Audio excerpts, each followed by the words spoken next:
Hello and welcome to another episode of Honest to a Malt with myself, Dunkin' Donuts, and Mike, aka Two Puds. Hello. Mike. How you doing? Very good. How are you? Yeah, fantastic. Thanks. Yeah, pretty good. Great. Battling through usual illnesses, child-related illnesses, but keeping things positive, keeping things upbeat, just soldiering on, basically. Yeah. I'm also battling through the shits thanks to my child. It's great. That's been going around. Oh. I don't get it anymore. I've got a gut of steel. No, Right, I'm new to this world of child infections, so I am a prime for a pooing. You're vulnerable to attack from infection. Yeah, it's actually pretty horrendous when you're going through the first rung of it. You're actually in for about 2.5 years of torture, where you'll find yourself sometimes just wandering around in circles in your house going, I just don't understand what's wrong with my immune system. And you'll be like, I just can't do anything about it. Why am I so weak? And then, you'll get past it. Your body will deal with all these new viruses, and then you just become a hardened parent like the others. Yeah. It's pretty horrendous, Mike. I wish you the best with it. Thumbs up. Loving it. Yeah, loving it. Loving it. What is the name of the episode today, Mike? So we're at episode 46, and we are on to the round 2. So we are Celebrity Top Trumps, Rod Stewart versus Matthew McConaughey. Nice one. I've been really looking forward to doing the next Celeb Top Trumps episode. Yeah, it's been good. So I'm delighted we've got there. It's only 25 or 26 episodes after the last one. Which doesn't seem that long ago when you actually flick through the episode list. 5 months, though, isn't it? It is a fair old trek, yeah. It's a fair old trek, yeah. Maybe we'll try to do the next one before number 60. Yeah. I think we'll have a crack at that, won't we? Yeah? Yeah. So, what's been in your glass and what's been up your arse this week, Mike? What's in your glass, Mike? What's in your glass? I really want to know. What's been in my glass this week is something you don't have. Obviously, Ian was on the podcast last time from Glen Murray. Yeah. And we received a lovely gift of a peated cognac cask. We talked about it on the pod. Mine was delivered nearly in hand, I'll be honest. They may as well have jumped on a plane, hand-delivered the bottle and given it to me. It does feel like you got preferential treatment. Still hasn't turned up, am I correct? I had to do... first off, I was quite blown away by the gesture. Yeah, me too. With the logo on the bottle, I was Honest to God logo. I did post it. Yeah, quite emotional about it. But then there was a problem. It hadn't come. I hadn't had any tracking updates or anything like that for this peated cognac private cask bottle, basically with our logo on it. Yeah. And I've never wanted a bottle to turn up more than this one. And I've had at least 3. I've got it here if you want me to pull it out and show you the logo again. It's just... But I've never wanted a bottle to turn up more, and I'd had no tracking notification, etc. So I did reach out, and it turns out that basically a line of the address was missing. So it's on the way tomorrow. So something to look forward to. I bet you that's happened to me before, and it's like the first line isn't there, but you can easily work out what your address is based off the rest, and they're just idiots. So that's already been up my arse, you not getting that from Yodel. It's happened to me. So, yeah. But, we should keep it positive. This is probably the best thing that's happened in quite a while. Oh, yeah. In terms of, 1, it's delicious. 2, it's... Yeah, well, you wouldn't know you haven't tasted it, but yeah. I have tasted it because I have tasted it. I know, I had a you blind have. We sample, discussed it. I know. That's how nice. Thanks, Claire. People may not listen. This could be the first pod they've ever listened to. And it just might, they're now turning off going, what is this shit? What is it? Has he tried it or not? I don't understand. Yeah, so that's been in my glass. And you'll be happy when it turns up, mate, as you've tasted it. It's bloody lovely stuff. So, yeah, that has been bathing in my Glencairn. Right, and that's it?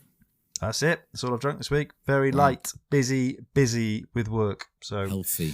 No. Not healthy, it's been just like midnight Burger Kings and stuff and all sorts of good stuff. Just it's because there's nothing open. And hang on, and so what's been up your arse then? What's been up my arse? Obviously, loads of news and stuff going on at the moment. And when I open my phone browser, I get a suggested news feed to me. And any story you click on now, So whether it be like Kent News, Welsh News, London News, anything other than BBC, you go about 2 paragraphs down, and then you're just bombarded like it's the year 2000 again with random pop-ups, and you can't ever see that news article. You can't get to the bottom because there's just advert after advert after. Some of the websites. When did this happen? And then you try to close it, and it's like really slow closing. Yeah. And you're like... I thought we'd solved pop-ups. I thought I was done. It's ads. It's like some websites, some of the newspaper websites in particular, are completely unusable. So that's been at my arse. Like, unbelievable. That's like, a fair just shout, trying actually. to read an article. I will post a link. I'm not sure it's legal. I might post a link to a website where you can throw in whatever site you want to look at, and it'll strip out any adverts and also take out any reader walls. So if you wanted to read the Times, you maybe don't have to give the Times the money. They can have that article. Someone will have a version of it somewhere. Oh, I'll use that. Thanks, mate. I've got a bottle of that Eagle Rare 10, which is kind of like sweet and savoury as a bourbon. It's a bit more herbal than some of the others. It's good. Could be the neck pour, though. Yeah, it could be. I mean, it's getting sweeter. I actually put it into an old-fashioned, the first pour. The first pour I had on its own. The second pour I put into an old-fashioned. But it's nice to have it. I got it for £32. What, you got an older bottle in? No. Just an Eagle Rare 10. Oh, right. My point is that I had a pour of it. It felt like it was slightly more savoury than some other bourbons. I haven't had it in ages, right? I mean, they do change over time. Yeah, that bottle. Yeah. No, not that bottle. Oh, you're showing me a competition or something? This is... So how much did you pay? £32. Whisky Exchange have had the audacity to come on and try and charge 75 quid for a barrel pick. Right. Sorry. Care. I've got what on earth? I've got the core range 45% for £32. That's taking the piss, frankly. I guess barrel that's picks what happens. Ain't that good. That's what happens with all this select bourbon stuff, isn't it? Yeah. Dog's wandering around again. It's doing my head in. I wish he'd just settled down. Why is he wandering around every week? I don't know. I need to get his. He's walked 4 miles today. He should just chill out at this point. It's like he's got to do 1,000 more steps for the next hour. We both did blind drams, so you didn't you? You did try the blind drams, didn't you? Yeah, I did them last night. Yeah, so there has been something else that's been in your glass then, and so we both got to try a 40-year-old dog shit blended. Is it blend or something? Because it's blind. I scored it a 2 out of 5, and I said it was young, and it's 40-year-old. What is that whiskey? It's about 46%. Can they even call it whiskey? It's called Defilement. It was Defilement rubbish. Like, don't get me wrong. I think I scored it a 2, and that's generally how it works with blind drams.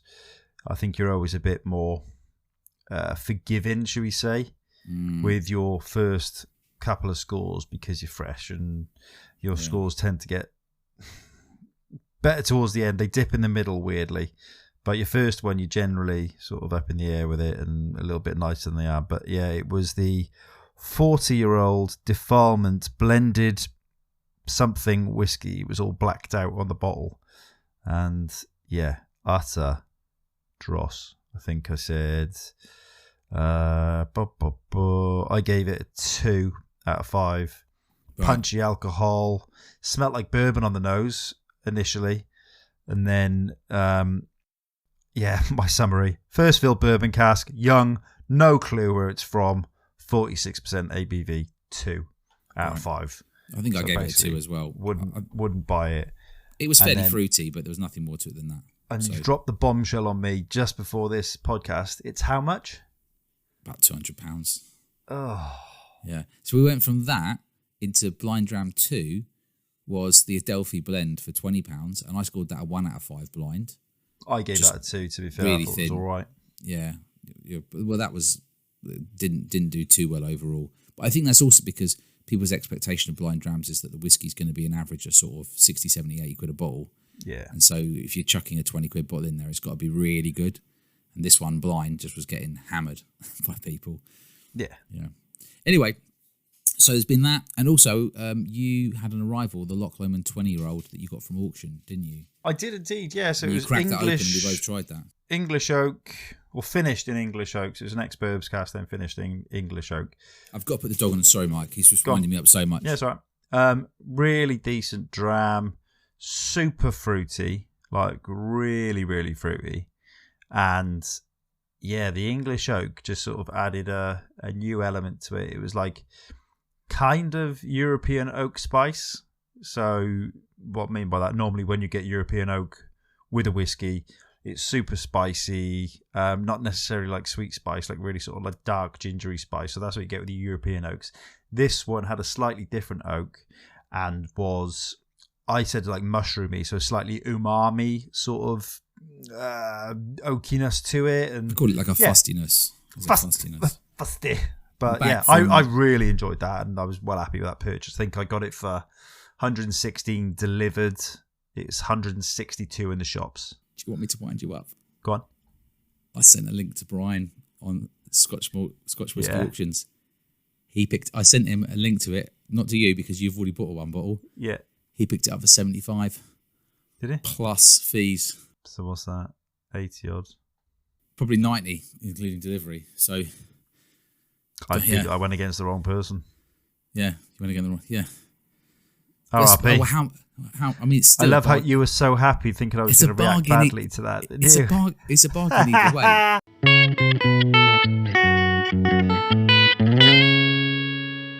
What's been up my arse?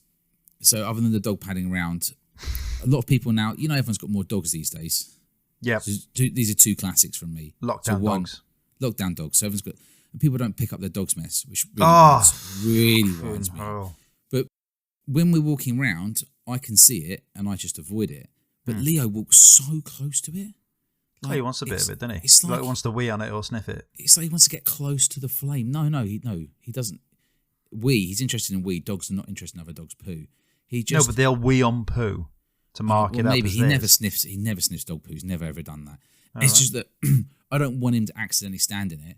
So we end up like zigzagging down the pavement, and it looks like because it looks like I'm sort of half dragging him around, and I'm just like, don't walk in that because then I've got to clean your paws, right? He's not going to walk in shit. He knows what he's doing. I don't know. He's got to lick him after. I give him a 5 out of 10 for intelligence. Maybe 4. It's not the sharpest tool. Sometimes he's just so upset, like looking at something else, and he's like thinking about something else. And the other thing is, I went to Hastings Seaside Town, God, which felt like I'd visited some sort of zombie apocalypse. Yeah. Sure, it's like going back to the 1930s. If Shaun of the Dead happened in the 1930s, boom, by the sea. Yeah. Yeah. Plus, I've talked about potholes before, but I've never seen anything like it. It was like an ocean of potholes. No, that's a cliff, mate. That was a cliff. I get to a road, and I'd say 100 meters was just 100 meters of road would just look like someone had just attacked it with a pneumatic drill, just holes everywhere. And I was looking at it going, my mouth was genuinely open. I could not get my head around. That is Kent life. My mind was blown. And now, when I came back for a whole week, I was like looking around here going, the roads are fantastic. Yeah. But they're not. They're rubbish here as well. But it's just that in Hastings, it's almost like they didn't have roads. They might as well just revert to sort of mud. Like going back to the old just Roman strip away cobbled. the tarmac and just go back to the sort of gravelly mud.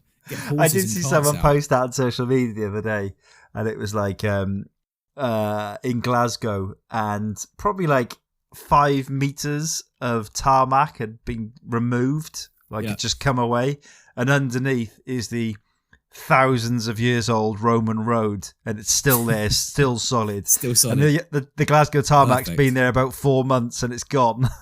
What do they do these days? I don't know what they put in it. It's so bad. Yeah. Cheers to you. We've got in our glass now. We've Paul Main from Whiskey Toast, also ambassador for Hunter Lang. Obviously Ardnahoe as well down the line. Ardnahoe too. That's true. He kindly a while ago gave us 6 blind drams to try, and so we haven't tried them. So we're going to do one an episode for the next 6 episodes, or until we've got through them. Yes. So we've poured number 1 of 6 into our glass. So we'll be having a wee guess about what we think this is. And for clarity, so Paul's given us the drams, but they're just numbered, but he has given us the list of what bottles they are. So it's not like we're pulling bottles out of our arse. We have got a rough idea of what they may or may not be. Yeah, we're doing blind. It's completely blind. We have no idea. But I think when Paul does these whiskey tastings, and Paul, just if I say this, if I'm wrong, apologise, correct us. I think that they'll do whiskey tastings with groups, and they'll say what whiskies they are, and then the group try to identify the whiskey from them. So I think he's done a similar thing with us here. So I've got the 6 drams in alphabetical order. It could be an Aaron 24-year-old, 55%. It could be a Daliwan 13-year-old, 46%. Could be a Glenfarclas 12-year-old, 47.5% Oloroso sherry. Yeah. The Daliwan was sherry butt as well. It could be Glenrothes 16-year-old, 50% refill sherry butt. It could be a Milton Duff 28-year-old. Goodness me, 50.6%. Or it could be a Scarabus Isla single malt Naz at 57%. I'm pretty sure we got the Scarabus. That one's going to be easy, but the other 5 I think could be super difficult. I think number 1 is peated, so therefore I'm going to say it's the Isla single malt. You think number 1's peated? I'm getting peat. I don't get any peat at all. Really? This is already massively controversial. Let me just fucking check. I've poured number 1. I definitely poured number 1 there. Definitely. None on the nose. No, I'm not getting any peat. Are you not getting peat? I am like either peat or super amounts of oak. No, I think it's more on the sort of kind of slightly sort of sulphury side, and there's kind of a sort of bitterness. It could be more oak. I think it's more likely to maybe be an older. To be fair, I have turned slightly peat blind. Oh my god! Which is why are you doing a whiskey podcast, Two-Puds? What is wrong with you? We'll get you together in a corner with Jeff Whiskey. No, I was speaking with shot. Roy about this as well, Aquavite, and where you become accustomed to drinking peated whiskey, and I have been dramming on the peated cognac before we came on. You've had peat already this evening. Yeah, you get desensitized to peat, but I am generally becoming desensitized to peat. But I would have said that's peated, but there's so much sulfur on the nose. It's definitely got a bit of sulfur in it. I quite like it.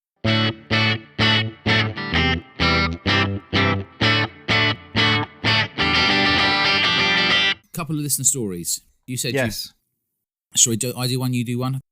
Yep. So you posted on Twitter about your Eagle Rare turning up. But you've said you're going to be out, and then that has inspired a response from one of our listeners. So Sam Swindles, thanks for letting us know. But he said, I just wish Amazon weren't so strict with the IDing for alcohol products. Otherwise, I'd use their lockers, because you can obviously then sneak your whiskey buy into a little secure locker. You don't have to get it to the house. God, other sites offer drop-off locations, which has saved his bacon on a few occasions. Yeah. And he was quite cocky in saying it, only for his mother-in-law to be Louise to be seeing his tweets. Was that his mum-in-law? Yeah, is that right, funny. Sam? Question mark. I was like, yes, absolutely busted in the open. Busted. Love it. So that was good. Thank you for replying, and thank you to Louise for catching him out. Keeping an eagle eye on You're welcome. So we've only gone and got another message from Gordon from Tooting. Oh, God, how is he now? Well, how is he? He says, my left ear has now been blocked for several days, and that after pinging my hamstring.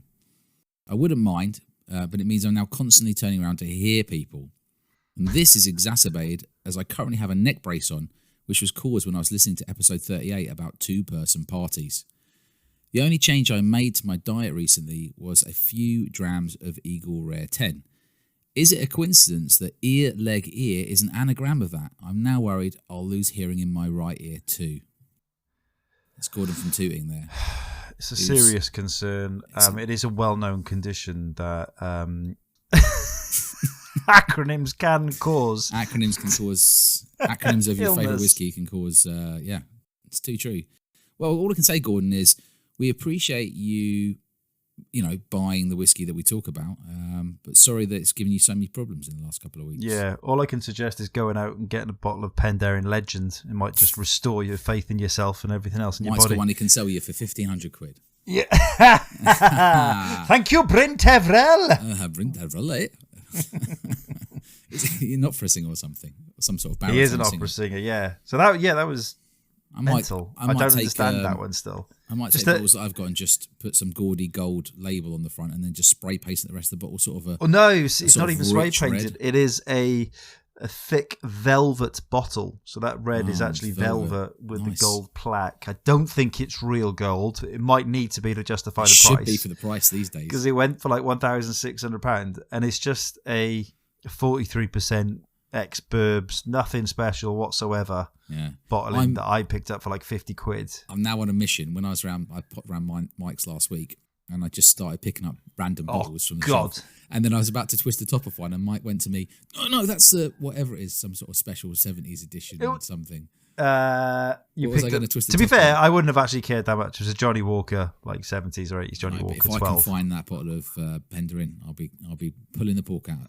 If it's next to the Penderyn, go for it. The Penderyn. Penderyn. We've done the list of how to pronounce Scottish distilleries, not Welsh distilleries. No, I'll do that list. Yeah. It's very short, very easy. Too long, isn't it? 3. In the Welsh wind, it's coming. Oh, 3. One in the pipeline. A do. So, shall we crack into this celeb top trumps? Or actually, before we do that, what we're going to have as a guest for the whiskey toast? What do we think? I can't believe you said you think it's got peat in it. Yeah, as I'm tasting it now, it hasn't. It's just it definitely hasn't got peat in it. It's oak, not peat. But you're making me second guess everything that I thought I know about whiskey just from saying such ridiculous guesses. No, like you said, it's heavily sherried. I'm kind of. It's dry. Oloroso, it's got to be the Glenfarclas Oloroso. I think it's the Glenfarclas Oloroso sherry. Yeah, personally, yeah. Now so that's our guess, isn't it? Yeah, that's our guess. It doesn't. If it is one of the older, I'm going to write it. Definitely not the Arran. It's definitely not Daluan. It could be It could also be the Glenrothes. That's possible. It's either the Glenfarclas 12-year-old or the Glenrothes, but I feel like it's the Glenfarclas. Yeah, because I don't think I've had that sherry note off. Sorry, I don't think I've had that sulphur note off many drams other than Farclas. It does tend to be quite sulphury. It tastes more Glenfarclas to me. It's a nice whiskey though. Thanks very much, Paul. Enjoyable dram. Don't tell us till we're through, by the way, just in case you hear it. All right, you can have to wait 6 weeks to tell us. Yeah. Oh, of course, yeah, that's true. We'll have to do a recap at the end. Yeah. Who is top of the trumps? Yeah. Top trumps. Yeah. Top trumps. Yeah. Celeb top trumps. Rod Stewart versus Matthew McConaughey. Yes. Is that right? Matthew McConaughey. All right.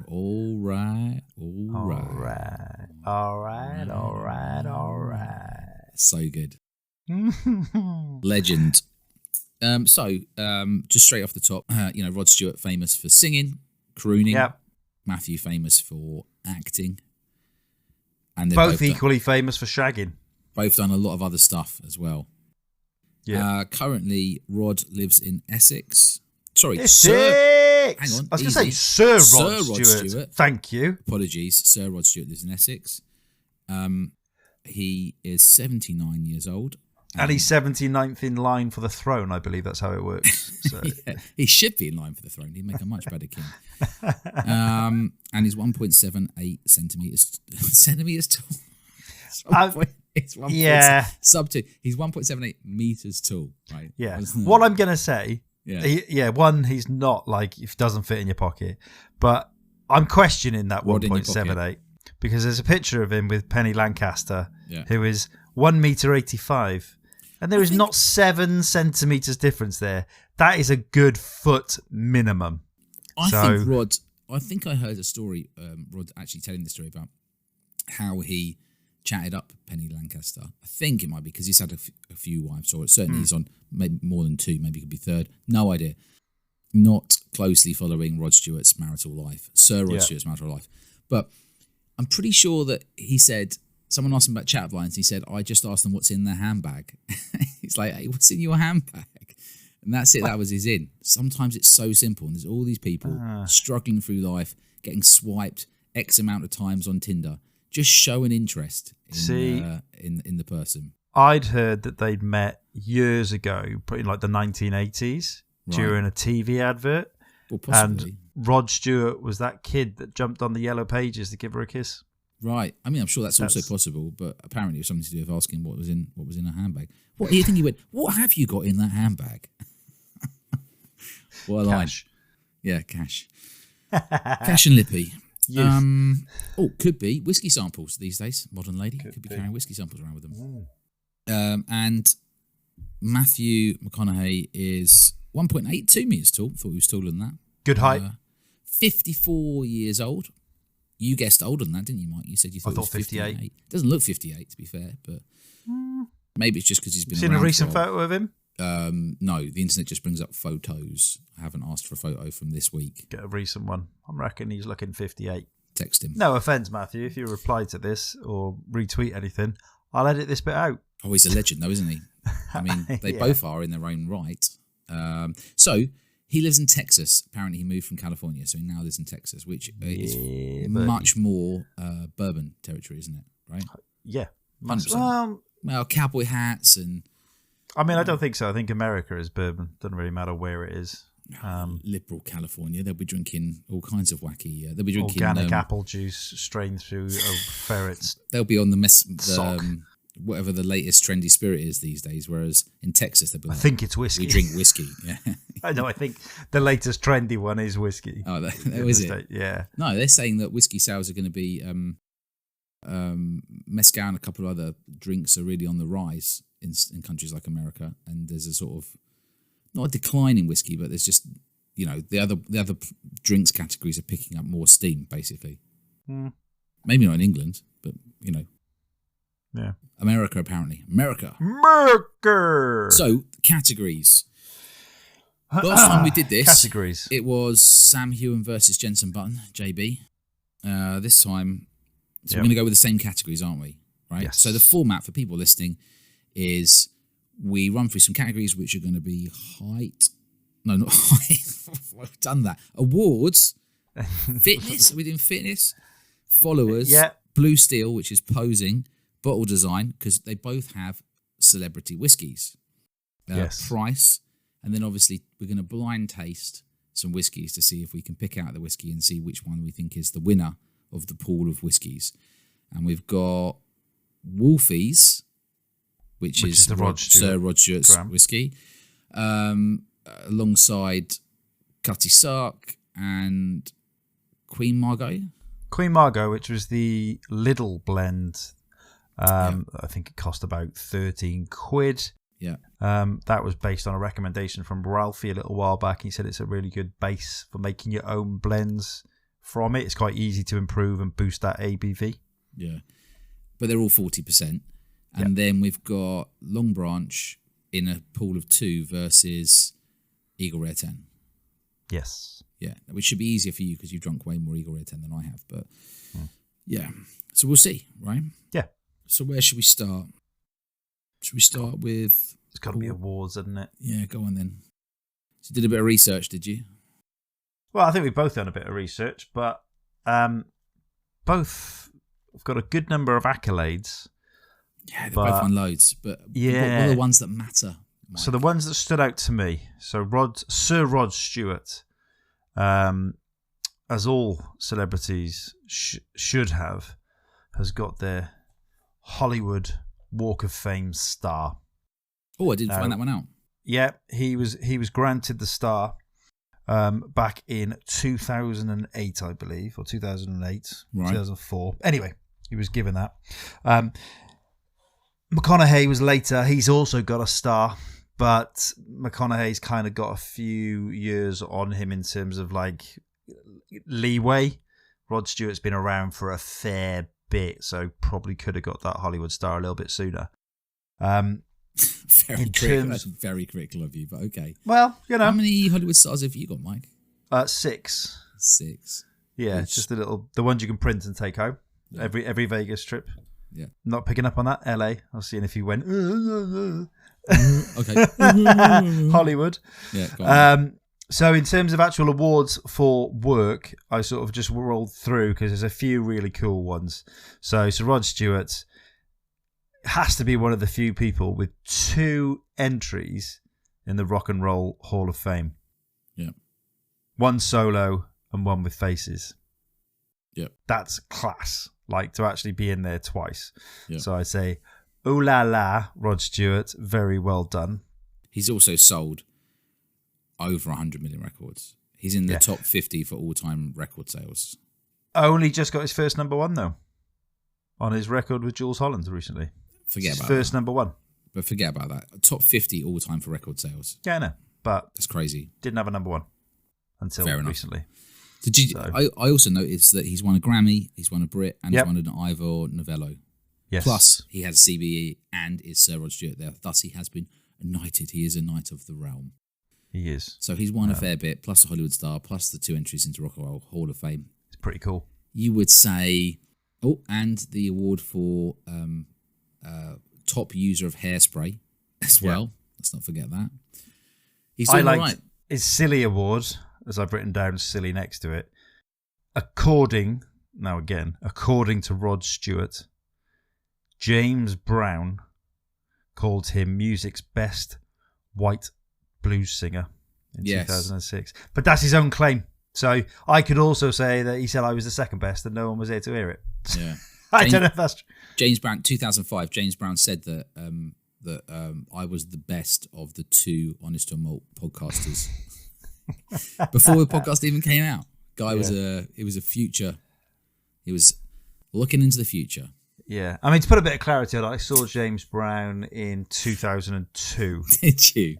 At a Chili Peppers concert. Right. And the bloke couldn't see anything but Sex Machine. Literally. Yeah. They just wheeled him out and he's like, man, a Sex Machine is amazing. And then he'd sing like Sex Machine and then they'd change to a song and he'd go, hey, London! Sex Machine! And they start again. Can I just say, what a shame that James Brown hasn't done a whiskey, because we're not going to get to do a Celebrity Top Chance pod about him. So if him or his estate could somehow cobble together that he could be associated to a whiskey, it'd be much appreciated. Thank you.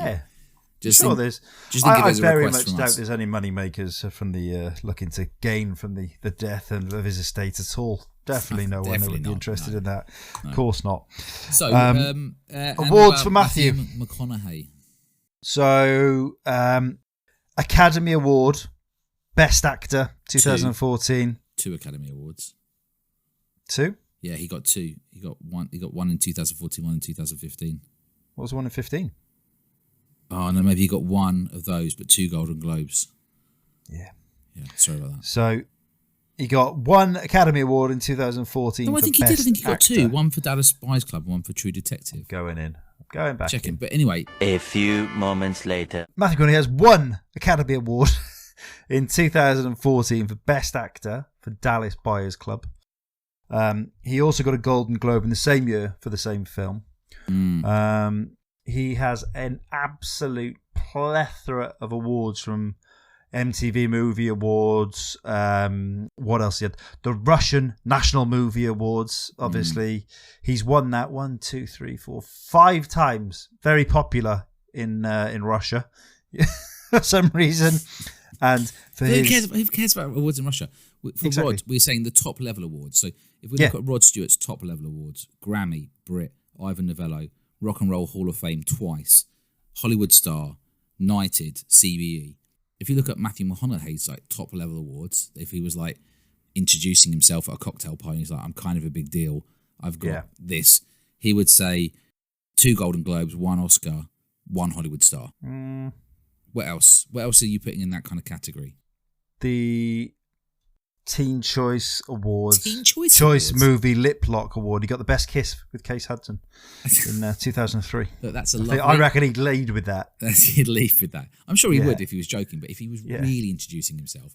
My point is, I think Rod Stewart. Hey, everybody.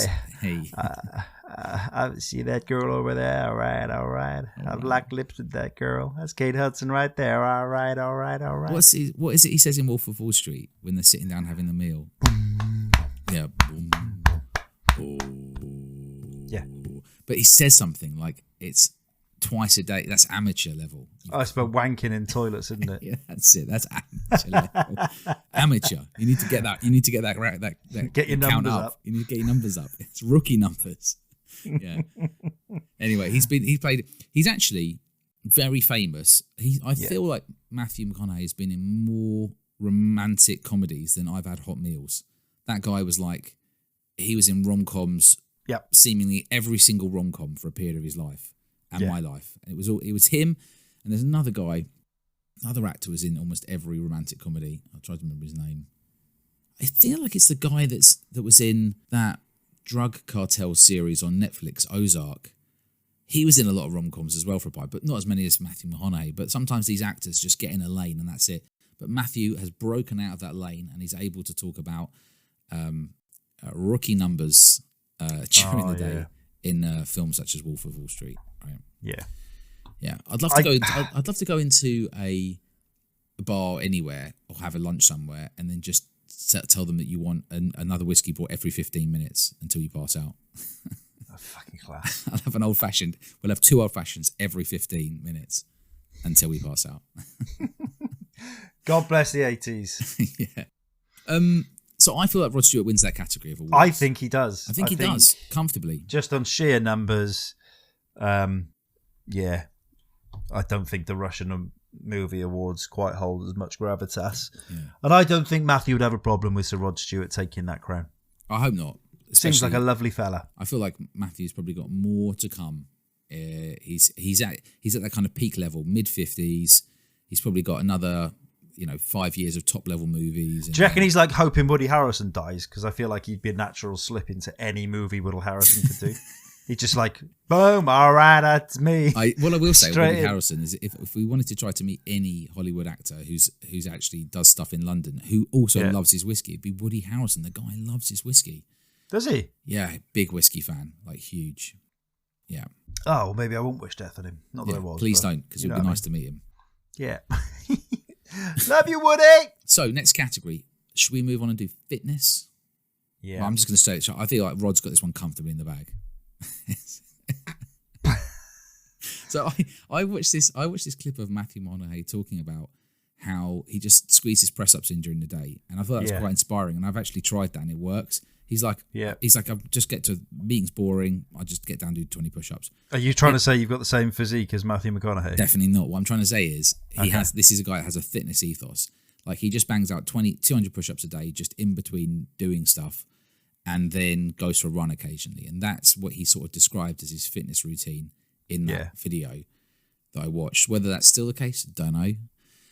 Yeah. Rod Stewart, to quote the man, says, surely if God had meant us to do yoga, he would have put our heads behind our knees. I'm not getting the sense that he is big into his fitness. What was the SAS quote then? So he's basically like in an interview with Men's Health that he works out extensively. He is generally very fit. He's played football all his life. He doesn't smoke. And yeah, he says he trains 4 times a week. Right. At least one of those consists of the same underwater drills that the SAS do. He's described that as you have a big rubber brick and you've got to swim the length of the pool and push it the length of the pool on the bottom. So he's doing lengths underwater pushing a brick. Wow. So I'm actually... You feel like I was taken aback.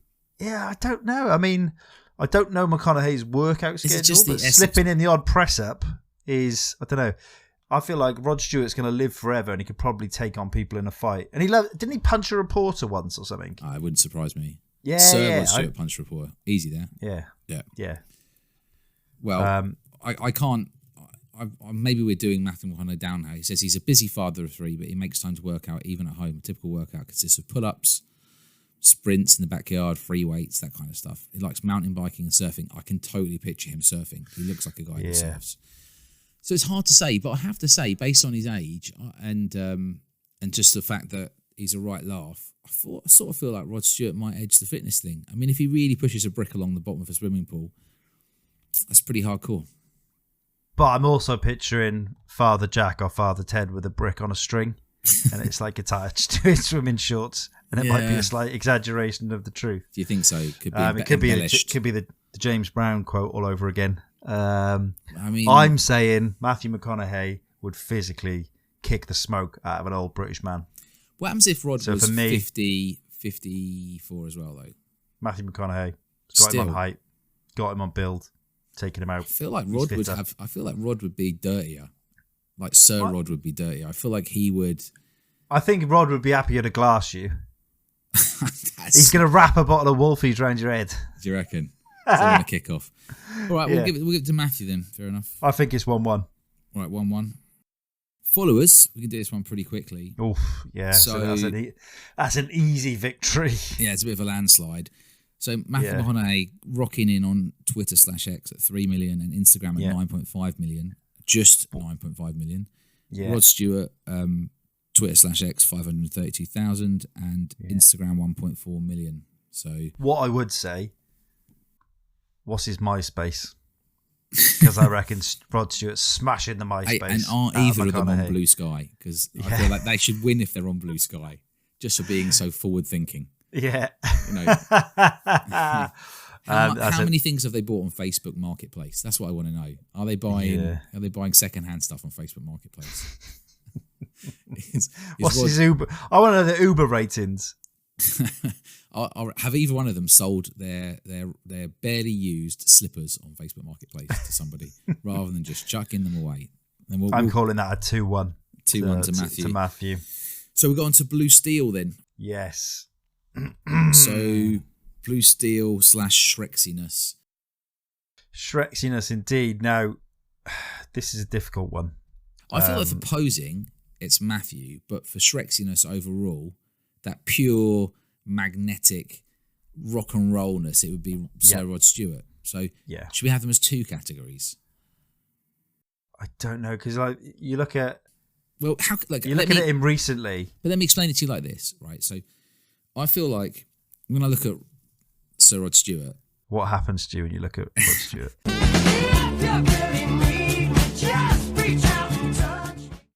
I feel like he looks like, especially these days, like someone's gran who's single and ready to mingle. He's got that kind of like retiree going on a French learning course vibe going on. Like the hair, the sort of spiked hair and sort of cravats and things and whatever else. It looks someone like that sings on a cruise liner. Like Mrs. has kept herself in shape sort of type thing, right? You know, it looks after herself as she's got older, but the hair, it still has to have slightly shorter hair than they used to have. That's my kind of vibe on that, but it's still massively confident. And if you're going to rock around and look like that, you've got to have something going on. It's like that whole sort of peacocking.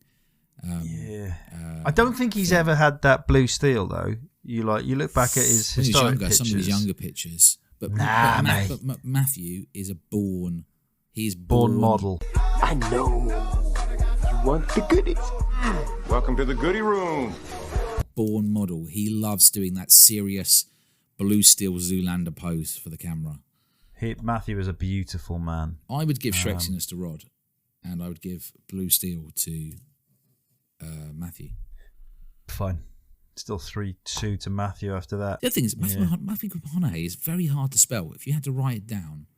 Oh, mate, I just guess and you have to Google it's one of those things that you feel like you'd have to learn it. Like, I wonder how many people have got his surname wrong when they're trying to write it down.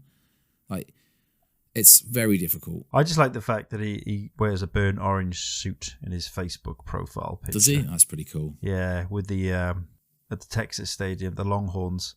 So he's repping the Go Longhorns! Hook 'em! What are your favourite films in that he's been in?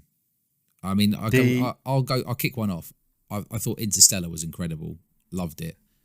Wolf of Wall Street's brilliant. Wolf of Wall Street, brilliant. But I think the one that's obviously won was in Tropic Thunder, wasn't he? Yeah, but Dallas Buyers Club was just...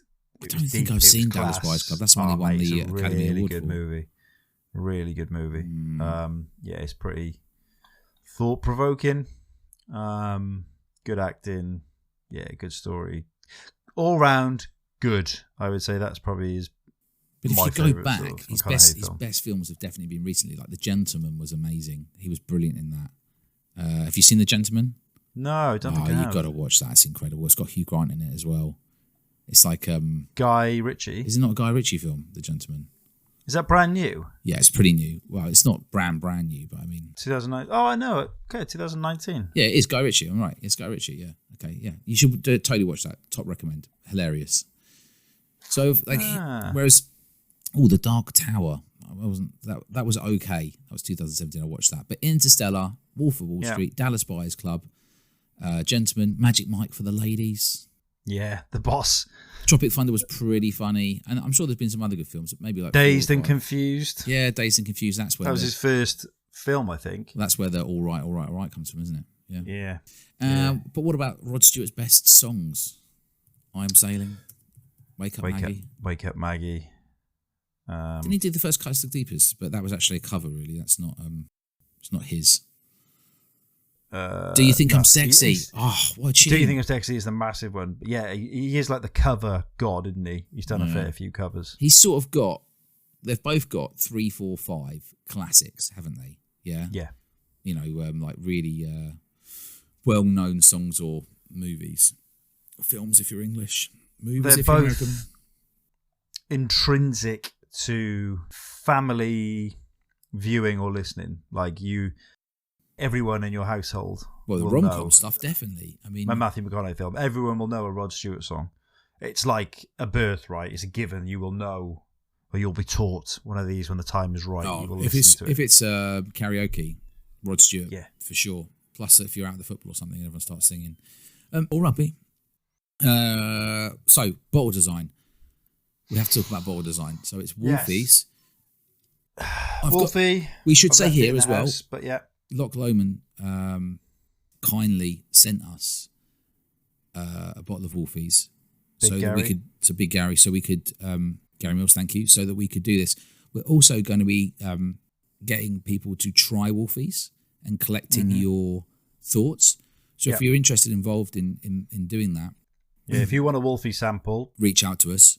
Within reason, as long as like hundreds of people. No, you've got to be UK. You've got to be UK. We haven't got a lot of whiskey. We've got like 3/4 of a bottle left. But the first people to contact us if you want to, but you have to give us a soundbite or something, or record a short clip. Or video, ideally. Because we're going to be montaging it together, okay? Yeah. Anyway, so the bottle, it's a rascal of a thing, that's what they've said. And it has a picture of a wolf on the front with playing cards. It feels like it's kind of aimed at sort of Vegas and pubs and Irish bars. It kind of has like sort of a baseball-y type theme, Wolfies, for me. You know, like, it could be on a baseball shirt, couldn't it? Don't you think? Whereas the Longbranch is a stubby little bottle, quite wide-based, thin. I would say it's like they've gone digging in Buffalo Trace and found a really old bottle somewhere in the ground and gone, that's sexy. Wild Turkey, sorry. It's got... And dug it up. It's got these kind of curves on the side. It reminds me a bit of a Johnny Walker single barrel select type thing. You know, that kind of sort of square type vibe to it. Yeah. Do you know what I mean? I think it's a really decent bottle, and what I say, although Rod Stewart not Johnny is more Walker, likely... Jack Daniels. Sorry. So this is what happens when we're trying to think and talk at the same time. Although Rod Stewart is more likely to hit you over the head with a bottle of whiskey, we established. Do me I a think favour. he would choose the Longbranch over the Wolfies to hit you with, I think. Look up Jack Daniels single barrel select and tell me that doesn't look quite similar to the Longbranch. Yeah, no, I got one. Yeah, exactly, right? Really similar. I'm saying no. What are you talking about? I'm looking at 3 of them right now. They're not even close. Right, okay, fair enough. It's square versus sort of rectangle. Oh, Jack Daniels or Jim Beam? No, Jack Daniels. Oh, yeah, no. Okay, Jim Beam maybe? Well, maybe don't fucking grab at stuff now. The Jim Beam single barrels, did I maybe Jim Beam? slightly more. I should have just gone just wait for the fill in the space. Yeah, I know. That's what I meant. Jim Beam. Yeah, okay. So now they both cost. Oh no, we're doing the cost separately. So what do we think of bottle design? Personally, originally I wasn't too keen on the Wolfies, but it's really grown on me. It's kind of fun. I really like the design. It's funky. It's cool. It's fun. If it was on a shelf, it would stand out. Yeah, that's amongst the others. But don't you think originally, when I looked at it originally, I thought, it doesn't look that serious. It's not supposed to be serious. It's supposed to be fun. It's literally fun. It's like Sir Rod himself. It's just game for a laugh. Lots of stars whereas, on it. You know, when people... I used to work for a marketing agency when I was younger, and Sonic stars. One of the old guys, he'd say, look, if in doubt, just put ticks on everything for them. He's like, tick, then say something, tick, and then say something. I feel like they've just gone, just chuck 5 stars on it a few times, and people would just think it's scored 5 out of 5. It's like an old marketing tactic. It's basically like Sonic the Hedgehog with a wolf. But you know what I mean? Either side of blended Scotch whiskey, and where it's his first release, they've put 5 stars on either side. Now, it's not obviously scored 5 stars. They've just put it on there and subconsciously makes you think that it's a 5-star whiskey. Those clever marketing people. Clever people. We should change our Honest to a Malt logo so it just says 5 stars in it. To that I say, all right. So, what is our favourite bottle, Mike? Wild Turkey Longbranch or Wolfies? I'm going to go for Wolfies. Longbranch. Well, how are we going to decide then? Because we are on opposing sides of this. It's a draw. Right, fine, draw. Unless you put it to a public vote. Could do. See if it's hanging in the wind. Only if it's going to change the result, though. Yeah, I don't think it is. Fair enough. Price, they're both priced really similarly. They're both sort of 32 to sort of £35, to be honest. It's very similar pricing. So, and Wolfies is 40% ABV and Longbranch is 43. So for a bourbon, Longbranch is kind of on the sort of lower end, and Wolfies is obviously the lowest point ABV point it can be to be whiskey. Yep. So both in that kind of box. That leads us on to the tasting, the fun part, right? Yes. So which one do you want to go for first? Do you want to do the... Should get the bourbon out of the way? Yes. Not out of the way. That's a negative thing. Okay. For our American listeners, we're going to start with the bourbon first. Well, it's funny you should say that. I was saying if I'm ever asked to do blind drams, pick 5 drams again, because I've done it twice. Yeah. I'm going to do bourbons. And Brian was like, you're never doing it. I was like, open your mind. He won't let you. He won't let me. It's an easy way to not get picked. Right, so I have no idea which one's which. I've got stickers on the bottom of the glass. I can't see what it says. I mixed them round loads. Yeah, I've got A and B in mine. Oh, I can smell a difference. I left Lara. Yeah. I feel difference. I feel like Eagle Rare 10 is more herbal. Okay, so one feels more kind of caramelly, creamy on the nose, and one for me has more peanuts going on in it, herbs on top of the caramel. So I could put it down to one is nice fruity cherry. The other one has still got just on the those. nose or tasting it. Yep, just on the nose. The other one has got obviously the vanilla stuff. There's a touch of peanut, but there's like a mesquite wood running through it, like the wood you use for smoking. Oh yeah, okay, food. I see what you mean. I think that's Eagle Rare 10, right? No, other way around. Longbranch. I think so. I don't think I get that. But for me, if I'm smelling what I think is the Longbranch, I'm just getting a lot of like vanilla, caramel, toffee. But I could be wrong. Could be that I just don't know which one's which. Whereas the other one, I'm pretty confident I know these mine's two. got loads of peanuts in it on the nose. Yeah, but does either one list peanuts on the nose in their tasting notes? The Longbranch have gone extensively into detail on their tasting notes. What do they say? The nose is vanilla. Okay, should we try them then?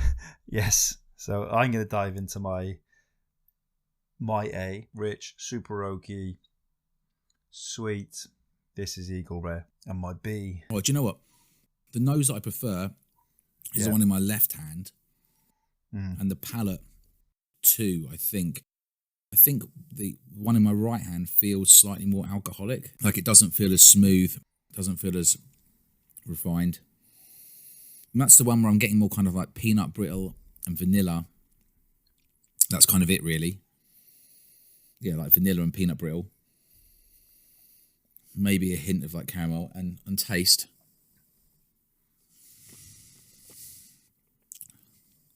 Not much. So the one you said peanut brittle. Peanut brittle and vanilla. Well, you prefer the palate on that one? No, not at all. No. Okay. I felt like the nose was originally bolder, but the other one's actually sweeter, which I prefer, actually. Yeah. This one is quite thin on the palate. It's, like, again, just vanilla, but thinnish. Yeah. Maybe there's definitely caramel in there. Maybe there's like a little bit of honey. Yeah. Slight citrusiness. And finish is like some kind of like white pepper, buttery, caramel, vanilla. That's it. I feel like that's probably the Longbranch. And Oh, yeah. The nose on the other one has a lot more going on now. Yeah, for me, it's night and day. No alcohol burn either as well. Totally different bourbons. Both really good plus points. So the A, I'm definitely saying is Eagle Rare, 100%, no doubt. Fruity, more viscous, richer on the palate. Maybe that sort of toasted oak type note comes through a bit more. Still a little bit of like cinnamony sort of nutmeg spice that kind of runs through it along with that oak on A. Do you also get like B, on the one on the left hand, which I think is the older one, which is Eagle Rare, but you kind of get more of a sort of leathery note on the finish, whereas the one which is going to call B, or the other one in my right hand, is not much, just sort of thin on the finish. Should we have a look and see what we've got on the glasses? Can I talk about it first? No. So, yeah, the second one is quite clearly the Longbranch. Like I said, there's that smoked barbecue wood in there. There's oak in there. There's peanut butter. Very like if I'd gone in peanut butter. I didn't know what it was, I would have said that was a Jim Beam. Right. Okay. But isn't it if it's maybe like a Knob Creek, something like that? But what distillery is it again? Longbranch. Wild Turkey. Wild Turkey. Okay. Which generally, like if you get the 101, that's more traditional cherry cola sort of flavours, similar, not going back in the direction of A or the first one, the Eagle Rare. I'm really desperate. Thing is, Mike, I'm really desperate to know which one's which now. Go on. So sorry. Do you want to do any more tasty notes on nosy notes? No, I know what they are. Definitely. Okay. Well, 100%. So I think in my left hand is Eagle Rare 10. I think in my right hand is Longbranch. But so right hand LB. Yep. Left hand ER. So yeah, you can tell the difference. But I do think there are some positives to the Longbranch, which is I do like that peanut brittle type note in it. It's just a little thin on the palate and at the end, but it's very easy drinking, right? Yeah. Whereas the Eagle Rare 10 just has more substance to it. Yeah. It's those extra years make such a difference in bourbon, like huge amount of difference. I know it hasn't got Scottish people will be like, yeah, but the cask doesn't break down. You're not releasing all those hidden esters and things. Blah blah blah. That sort of wood though is giving it. It's letting imagination run away a bit. You almost get that sort of a medicinal type coffee medicine type note on the nose. Yeah, you just wish Longbranch was at 45 or higher. Yeah, so I think that could be a really interesting dram. Do you know what I mean when I say that? I think like Eagle Rare 10, it's sweet and savoury, whereas the Longbranch is just sweet. But the nose on Eagle Rare 10 is still sweet. You know, it's just that the palate through to the finish is sort of sweet, savoury. Still sweet overall, obviously it's a bourbon, but just tempered sweetness, you know, more savoury than perhaps some other bourbons are. It's one of the ones where a lower ABV doesn't necessarily make it a better sipper. The Eagle Rare, you could just drink that all day. I love Eagle Rare, but yeah, Longbranch decent. But not right now. Did it live a patch on Eagle Rare? Did it live up to its tasting notes of vanilla? Did it? Not massively. I mean, there is vanilla on there, but there's a hell of a lot more. I do think though that they need to perhaps up the tasting notes on the website. Speak to us slightly. Yeah. So the actual palate notes were floral, honeysuckle, caramel, prunes pair with citrus hints. No. No. Pear, no. Honey, yeah. Caramel, yes. Yeah. Pear, honeysuckle, don't know. I'll go and chew one next time I see one. What else did they say? Floral, honeysuckle, caramel, prunes. I don't think it's floral. So I'm going to say that that's not done too well because the tasting notes really should translate. Do you remember when we were doing Sassenach and Coach Built with the other ones? Bang on. Literally bang on. That was tasting notes done properly. You could... Tasting blind, you could pick out the coffee on the Coach Built, and you could pick out the fruit notes on the Sassenach. Yeah. Oh, let me issue an apology to Longbranch. Oh, you absolute div, Mike. No, go on their website, you've got their tasting notes. Then you scroll down, and you've got slightly enhanced ones. Go for the enhanced ones then. Nose, caramel, vanilla, toffee with hints of oak. That's actually pretty much on. Yeah. You've missed out the peanuts, which is like a massive part of that. Right. You agree with me then? Loads of peanut brittle or peanuts on it? Yeah, 100%. That's why I would have said Jim Beam. Right. Because Jim Beam is resonant with peanut. Give to me your peanuts.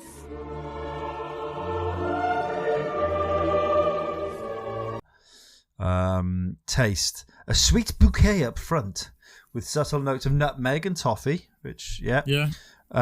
Spice and a hint of oak provide a sturdy middle before giving way to smooth Kentucky straight bourbon finish. I don't think you can say my bourbon finish is a bourbon finish. Yeah, I think I stand by what we said. I think like the tasting notes aren't 100% nailed on for them, right? Personally. Obviously, you know. Oh, there you go. It's actually oak and Texas mesquite charcoal refined. So same as, what's it called? Jack Daniels, I think maybe drain it through charcoal to take out some of the harsher notes. Yeah. They do that, but they use mesquite as well as oak. Right. So that's that mesquite note barbecue thing. Bang on. So 100%. Well, let's withhold evaluation until we've tried the other blinds. So we've now got Queen Margot, which is a 3-year-old blend from Aldi or Lidl or something. Lidl, bigged up by Ralphie. It's in the context of making your own blends. Sir Ralphie. And Wolfies. And the Wolfies tasting notes on the website say taking inspiration from Sir Rod's favourite dessert, warm apple pie. It packs a punch of flavours of warming cinnamon, fresh vanilla and baked apple, which does sound delicious. Has a delicate taste of sweet peat and pears in syrup, so slightly, just a hint of peat. Yep. And finishes on candied citrus peels and gentle oak spice, so it's gently spicy, bit of a sort of citrusy fill up. So we're expecting sort of apple pie and cinnamon and maybe pear, so sort of orchard fruits, sweet orchard fruits on the palate. And we've also got, we've thrown Cutty Sark in the mix as well within the three. So we've got 3 15 mils and blind again, Glencairn's no idea which is which. So interestingly, my drum one, I held it up and I just got flashbacks to being in London under the Cutty Sark. No, I don't know now. I don't know. Hang on. No, I feel like that is Cutty Sark. Yeah, I am immediately saying Dram 1, Cutty Sark, 100%. I'm confident. 2 and 3, quite similar noses. What say you on the nose between the other two? Well, I feel like this one here is sort of floral, gentle. Let me nose the other ones. Oh, that one doesn't have too much in it. It's again kind of floral and gentle. My Dram 3 has got a hint of pickled onion. Yeah. Do you know what? I've tried it. I feel like it does have a sort of slight pickled note to it. It does. You're right. Yeah. So the Dram in my right hand here has a slight pickled note to it, but it's also floral and light. Whereas this one, currently, whatever this one is, this one's in a Kendall. One's in a Mac Mirror glass. One is in a Scotch Malt Whisky Society glass, and one is in a Lakes glass. Glencairn's. Just for the listeners that like Glencairn's, feel free to rub your legs in a shooting stars type fashion. Iranu. Vavu. So, yeah, actually now I'm thinking that this one here is the Cutty Sark because I never got that pickled onion note in it ever. Cutty Sark is floral, sweet, gentle. Instantly made my mind up. My first dram I went to was Cutty Sark. I'm pushing it aside for now. Right. And I'm just trying to work out these. That pickled onion note is strange, isn't it? One's darker than the others though. Oh, well, okay, right. Well, one of them has a slight peat note on it, so that's got to be Wolfies. They should both have. Really? I would imagine so. Yeah. Well, most blends have got peat in it. Well, this one's slightly peatier. But I have to say, I'm not getting a whole lot on the palate on any of them, really, to be honest. They're just all really easy sipping. I'm willing to say my Dram 1 is Cutty Sark, my Dram 2 is Wolfie, my Dram 3 with the pickled onion, it's Queen Margot. I feel like I'm getting on this one some of the apple and spice and vanilla. Which one? non-pickled onion. The Lakes glass one, yeah, non-pickled onions. So I'm going to say that, and that's the one that feels peatier to me as well. So I'm going to say that's Wolfies. And then I'm struggling between the Queen Margot and the Cutty Sark, but I think that the one with the more pickled onion note is the Queen Margot. So I'm going to say that's in the Scotch Malt Whisky Society glass. And the Cutty Sark, which doesn't have that sort of strange pickled onion note in it. It's creamier as well on the nose. I'm going to say that's the Cutty Sark, which is in the Kendall Whisky glass. So hang on, before we do that though, what's your favourite of the three? Yeah, that's what I was just. Yeah, you have just to say. about to say. So we've gone for what we think they are, but what's your favourite of the three? I'm tense about this, by the way. Can I just say, if I get Cutty Sark wrong, I'm going to be actually devastated. So, so what I think is the Cutty Sark scenes. If I get it wrong, scenes. Not as much of a finish. Super, way more vanilla. Way more creamy on the nose. Less, So creamy, super creamy on the nose. What I think is the Wolfie. Different beast, more peat, more spice. barley on the Cutty Sark as well. Yep. And the palate. I think, and it's way more spice on the Wolfie. More spice. Nutmeg, ginger, loads of ginger, and then pickled onion. Not a million miles away from the Wolfie at the start, but then it takes a sort of acetone twist and it goes off. I just feel like the orchard fruits, the spice, the vanilla, and that peat note sort of points to Wolfie. Yeah. Although because they're all 40%, none of them really, the flavours are like, you're finding the flavours in them. You know, they're all very gentle, right? So if you'd had spicy food or lots of garlic for your dinner or whatever, you might struggle to pick the flavours out, but they're all very easy sippers. There's also quite a big price difference between them. So Cutty Sark's about 20 quid, Wolfies is £35, and this Queen Margot is what, like 13 quid? Mm-hmm. Or pounds, if you're not from these parts. English pounds. So, I'm putting a caveat in.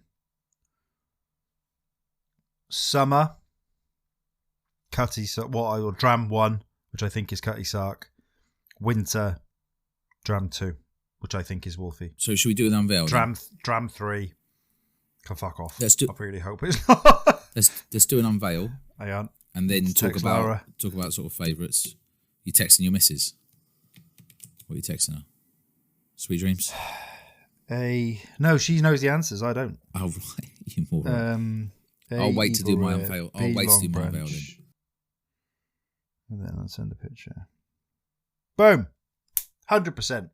Right, so you can look on screen. So this one I think is Queen Margot. Yep. What's it say on the bottom? Oh, QM. So what do I say? Lakes, Wolfies, WO, which means that the other one, so it was fairly easy to pick out the three from those. But what's your favourite of the three? So as I said, Cutty Sark in the summer, Wolfie in the winter. Right. Okay. They're totally different blends. Yeah. And I think they're coming from a different outlook entirely. I feel like Cutty's more drinkable. Yeah, by far. Have to say, I don't think really for the price difference it's really justifiable. Nope. I think even the Queen Margot has that slightly weird pickled onion note in it, but if you don't hate that note, that's also very drinkable. But there's only £7 between Cutty Sark and Queen Margot. Let's not forget, Prohibition is £27 and 50%. Banger, right? And Blind, I've scored that high. So for me, I would spend the extra £7 probably to get the Cutty Sark over the Prohibition. Wolfies is all on brand. It's good, but it's still a 40% whiskey. And obviously for £35 you can get lots of other whiskies in that range. But if you're if you're into it, because as in you are going to get what they say, you are going to get the apple pie type thing, cinnamon. You're going to get a bit of spice. So the tasting notes are on point. So I'm going to say personally that these celebrity whiskies, I kind of feel like Wolfies is better than Longbranch because they're different whiskies, but one hits its tasting note brief, does what it says on the tin. Yeah. And for value, maybe Longbranch is maybe slightly better, but they're both They're both sort of a stretch, because if you can get Eagle Rare 10 for 35 quid, Longbranch. Do you see what I mean? So for value, these are both they're both sold on the sort of the name, the brand. They're premium. It's brand. They're premium. You're paying for the exactly. I mean, goodness me, Coach Built was reduced to £32 to £35 on Dram Busters the other day, right? Which is a 46% blend, isn't it? That was a one-off, though. That is a one-off. Dram Busters pricing can't be used as a retro. We do advocate patience and observation when you. Yeah, but not like that. If you wait for another one like that, you never buy a whiskey again. They're game of so forget that sale. Sorry about that, Mike. Real. Yeah. So we have to pick a winner in the category for tasting. So what are we going to pick? I mean, I'm going up head to head. That's what I'm going to do. You head to head at them. I've finished on one, so.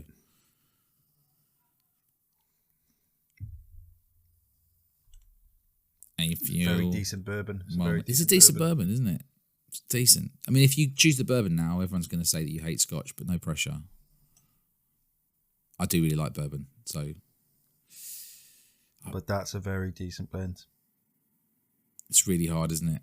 That's why I feel Wolfies on taste, Longbranch on price. But then I feel like Wolfies should edge it because the tasting notes meet the brief. And I can't believe they missed that peanut brittle note on the Longbranch. Yeah. I mean, you cannot miss that. It is... Yeah, it's huge. Huge. So I feel like we should give it to Wolfies. There's more going on. It's thicker. It's nice. It's more well-rounded. It doesn't drop off a cliff. Right, so what have we got in the summary then? We've got, for Shrexiness, it's Rod Stewart. Oh, mate. What? It's 4-4, basically. Right, we are going to have to put it to vote. So for Shrexiness, it's Rod Stewart. For awards, it's Rod Stewart. For fitness, it's Matthew McConaughey. For followers, it's Matthew McConaughey. For Blue Steel, i.e. posing, it's Matthew McConaughey. This is like X Factor. The judges have all we've come out equal. It's down to the public vote. Hang on, bottle design. What did we choose for bottle design? A draw. Draw. Price was draw. Yeah. Wolfies for tasting. Yes, it's 3 apiece. Top Trumps, strictly speaking, in Top Trumps, you play on the category and then you win or lose. So it's not about whether the card is better overall. It's about on the hand, isn't it? Yeah. You know, you look at the hand and you go, okay, I've got Rod Stewart. I'm going to go for awards, and you win, right? Yeah. You take the card. You know, I've got an idea how to settle it. It's such a blokey thing to have a winner, isn't it? Do you know what I mean? Like, can't we just be happy? There must be a winner. Oh, not again. Were your internet? No, fucking dropping glasses. You're back. Spillage. Spillage. Mike spilt more glasses of whiskey than in the time I've been doing. No. I spilt one small glass of whiskey and you've had like one 3 or 4 spillage. giant glass of weird Tibetan tea alcohol. I've never seen so much spillage. The Welsh Wayne Rooney, leaky as. It's like the Welsh defence. Right. I've come up with a way of deciding how this is going to be done. Roll the dice, flick a coin. If you remember at the end of the pod last week, we talked about charity donations and how Grandad Steve, 61, is raising money for the Glasgow Children's Hospital. Right. So I think a fair way of deciding it is around charity donations now. Okay, I'm interested now. Rod Stewart has donated a whopping 10 grand to the NHS Grampian in Aberdeen to help patients fight cancer. So well done to you. Really good. Matthew McConaughey set up a foundation and it's raised 7.7 million for Texan storm relief. Gonna give it to Matthew then. Matthew takes it on charity. Matthew is the winner of this round. In my humble opinion, if you agree. I'm fine with that. Yeah, I'm pretty easy on either. But if you know, I did once see Sir Rod Stewart in central London posing for pictures around the sort of Trafalgar Square, the Strand area. Whereas I've never seen Matthew McConaughey, so I would have gone. I would have given. You haven't seen Matthew McConaughey in London anywhere, and you're shocked by that. Listen, Woody Harrelson comes to London all the time. He's a reg here, right? Yeah. Just saying, I would have given it to Sir Rod Stewart, but fair enough, is what it is. I defer to your greater opinion, the Welsh Rain Rooney. So, is that a wrap for today's episode? I think that's a wrap for today's episode. Congratulations to Matthew. You won it on charity. You might not have the best whiskey, but 2 cracking gentlemen fought out well. Round of applause for both competitors. Well done. Thank you very much. And